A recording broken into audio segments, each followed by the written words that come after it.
নমস্কার, আমি বন্দনা। আমার কিচেনে আপনাদের সবাইকে স্বাগত জানাই। আবারও এসে হাজির হয়েছি নিরামিষ শিম কুমড়োর একটি রেসিপি নিয়ে। আজ আমি তৈরি করব নিরামিষ শিম কুমড়ো ভাজা। এই রান্নাতে আমি কোনো রসুন পেঁয়াজ ও মশলার ব্যবহার করব না। এর জন্যে আমি শিম পাতলা যে সুতোর মতো অংশটা বাদ দিয়ে দিয়েছি। একটা শিমকে দু টুকরো করে কেটে নিয়েছি। আর লাগছে কুমড়ো পাতলা করে কেটে নিয়েছি, অল্প খোসা রেখে দিয়েছি। তবে দেখে নেওয়া যাক আমি কীভাবে শিম কুমড়ো ভাজা তৈরি করি। আমি রান্নাটা করব রিফাইন্ড অয়েলে, আপনারা চাইলে সরষের তেলেও করতে পারেন। 3 চামচ রিফাইন্ড অয়েল গরম করে নিয়েছি। ফোড়নে দিয়ে দেবো 2টো শুকনো লঙ্কা, যেটা আমি টুকরো করে নিয়েছি, 5 ফোড়ন।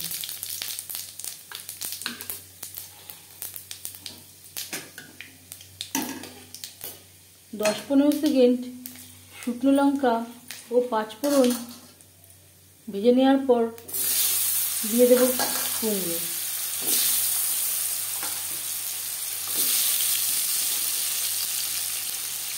আর দিয়ে দেবো শিম।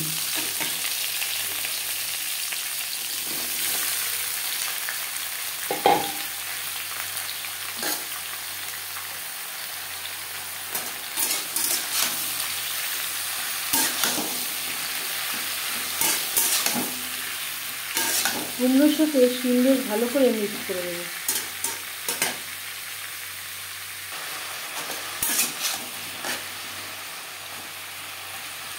দু 3 মিনিট নাড়াচাড়া করে নেওয়ার পর দিয়ে দেবো স্বাদ মতো লবণ, পরিমাণ মতো হলুদের গুঁড়ো।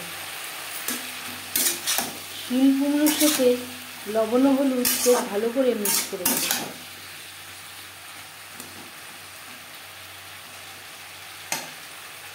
গ্যাসের ফ্লেমটাকে লোতে করে দেবো। 4-5 মিনিটের জন্য ঢেকে দেবো।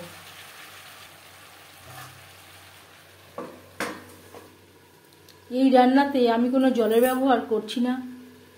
ঢেকে দেওয়ার জন্য সবজি থেকে যে জলটা বেরোবে তাতেই সবজি সুসিদ্ধ হয়ে যাবে।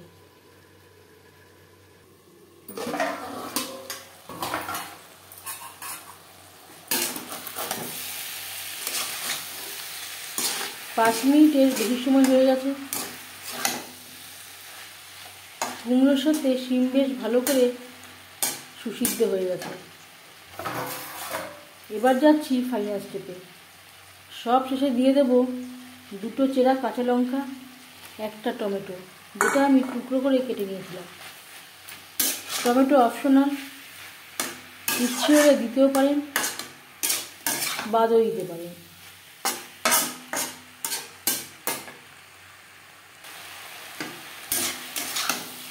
হাই টু মিডিয়াম ফ্লেমে 2-3 মিনিট নাড়াচাড়া করে নেব। যদি সবজি থেকে জল না বেরোয় সেক্ষেত্রে সামান্য পরিমাণে জল অ্যাড করতে পারেন।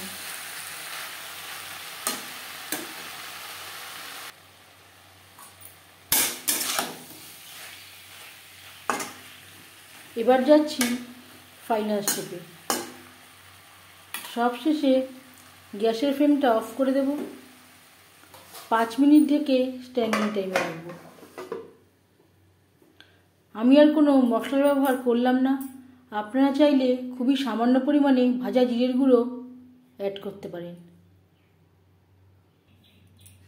এবার যাচ্ছি সার্ভ করার প্রসেসে।